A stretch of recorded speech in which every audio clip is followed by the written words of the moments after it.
In this video, we will learn how to add tasks in Google Drive. So this is my Google Drive. Here, the right hand side of the Google Drive have some Google apps. The third app icon is showing the tasks icon. Just click on it. Here you can easily add a task. Just click on the add a task option. You can mention the title, details and date and time. Okay. I just add the A and just enter the task is created. This is A. I just enter B. Just enter task is created B. If task complete, just click on this mark as completed, and second also I marks completed. Okay. So bottom side you can see the completed tasks. Just wait for the here you see the 6 tasks is completed. If you want to check, you can check here, and if you want to delete this permanently, just delete the tasks. Okay,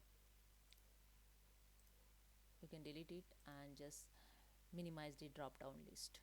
Okay, and if you want to add something new list in your tasks, just click on the create new list option, and here you can add some different list related to your work, for your personal work, and you can add the tasks related that list. Okay, so here you can see the different two lists showing here, and you can create in that list the your tasks. Okay, so this way you can manage your tasks with the Google Drive. So hope you understand. If you like this video, please subscribe my channel. Thank you so much.